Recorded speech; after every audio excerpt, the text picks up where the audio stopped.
If you've ever been on a job site at, say, 2 in the morning hunting for a data connection problem, that pure, cold dread of a technical failure. Oh, yeah.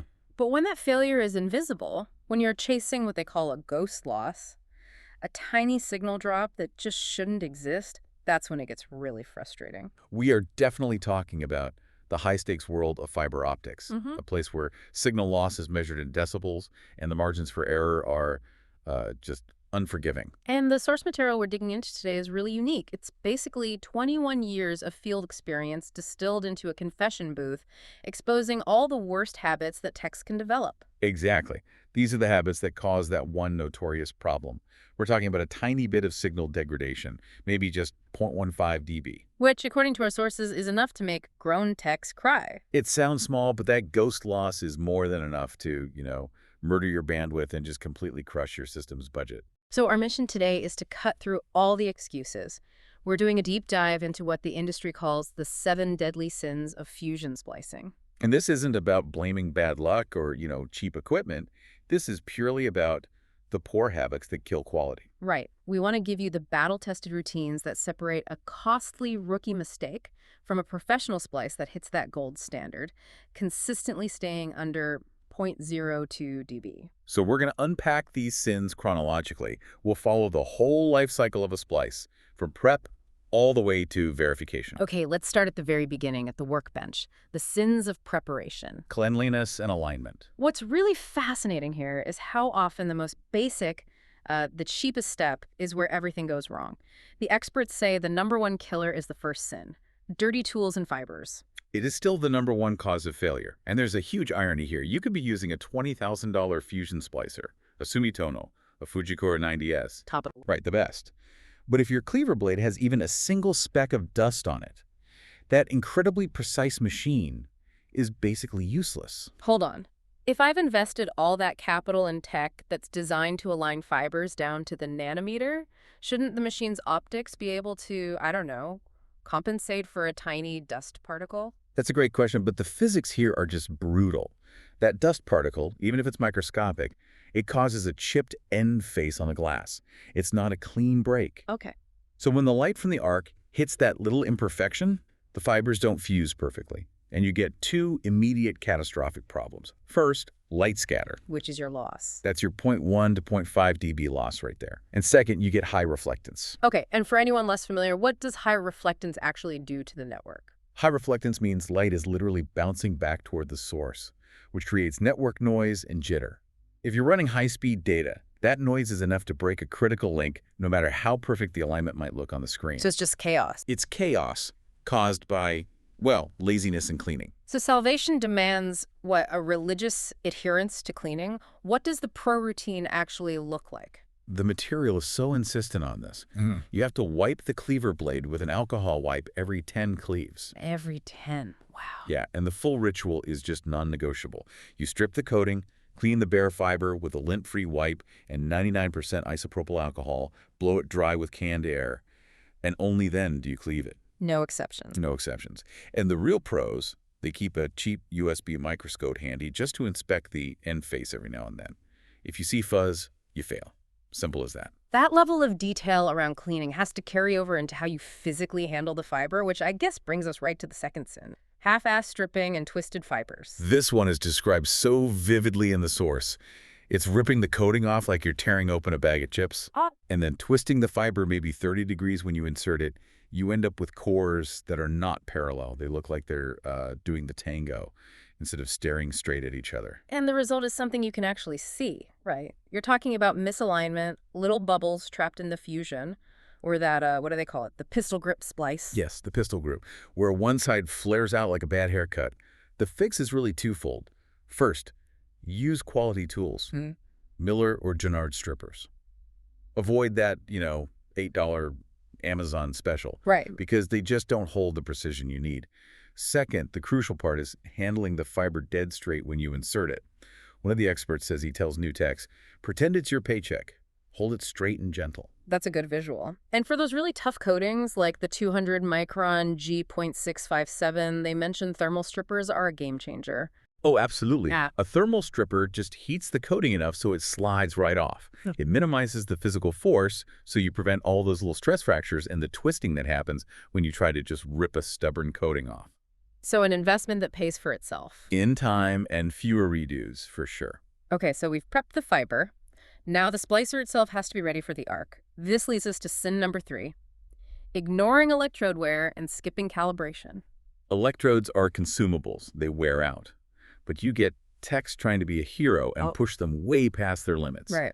They have a lifespan. It's usually around 4,000 arcs on a premium machine. After that, the arc itself starts to degrade.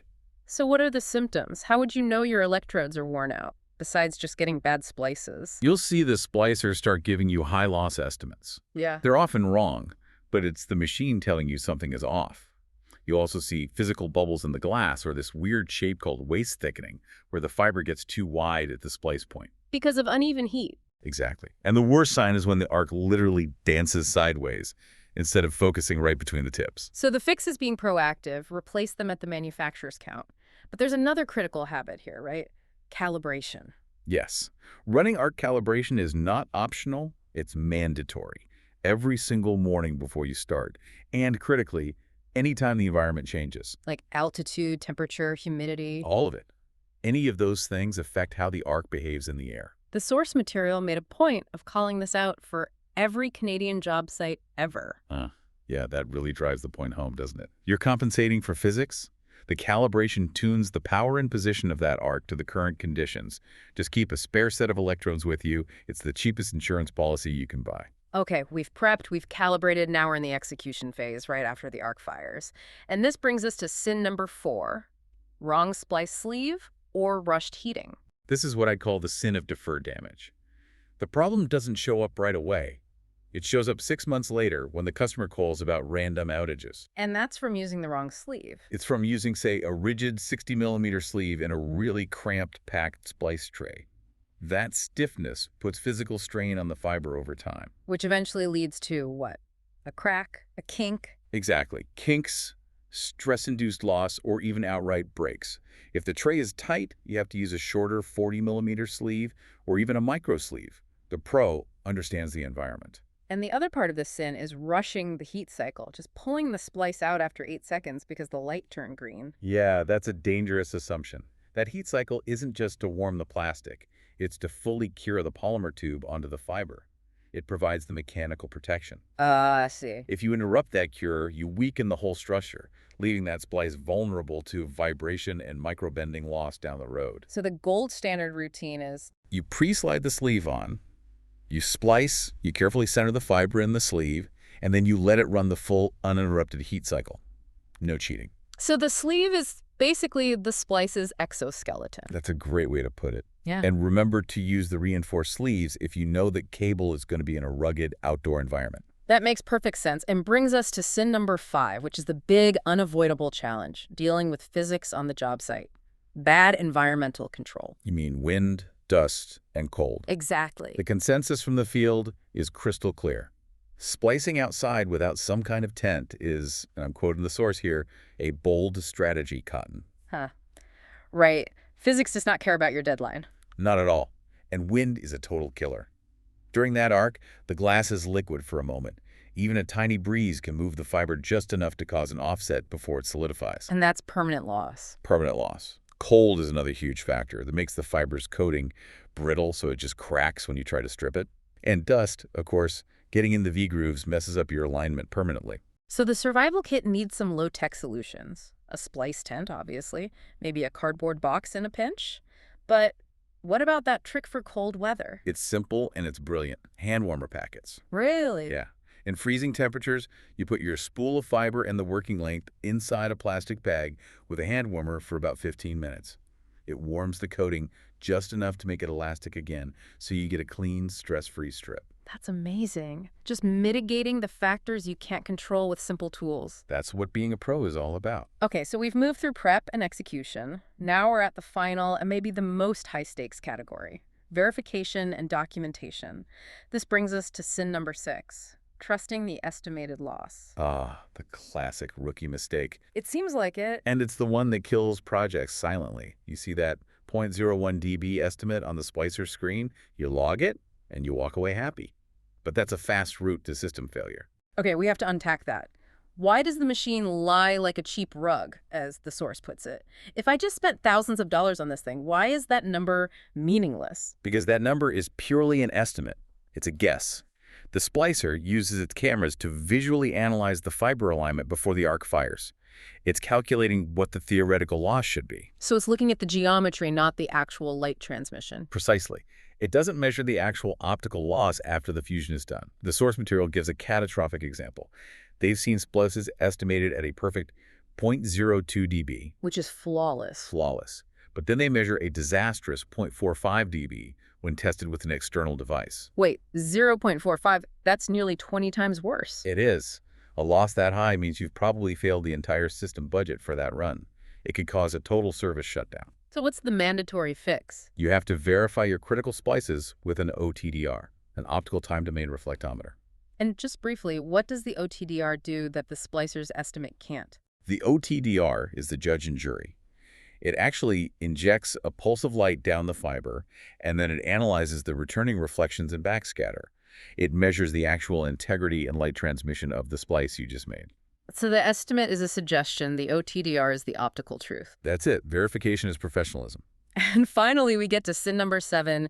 This one feels like pure professional laziness. No documentation and poor tray organization. Oh, this one is painful because you could do everything else perfectly. But if you finish 48 splices and then just stuff them into the tray like ramen noodles, Yeah. you have guaranteed a future troubleshooting nightmare.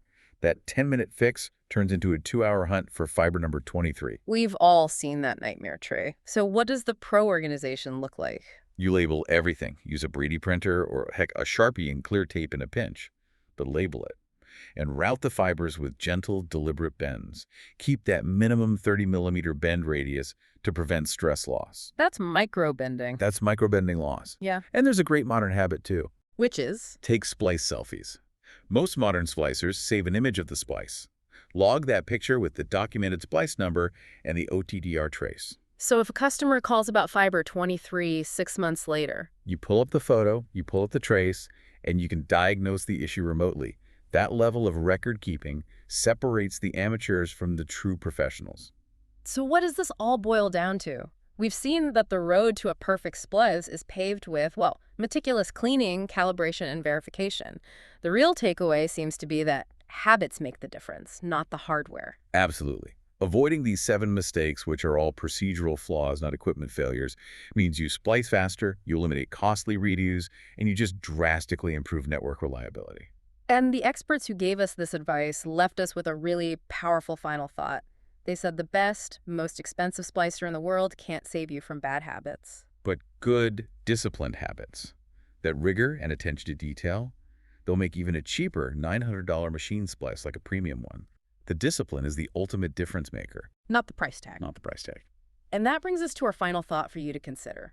We've established that the greatest improvements in a high-precision field like fiber optics come from adopting these meticulous, almost low-tech cleaning and calibration routines, not just buying newer, more complex gear. So the question is, what other high-tech industries could be fundamentally revolutionized by just adopting this same level of procedural discipline?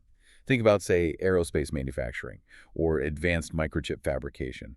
Where else does that intense focus on basic detail yield breakthrough, high-end results? Something to consider as you dive into your next project. Thank you for joining us for the deep dive.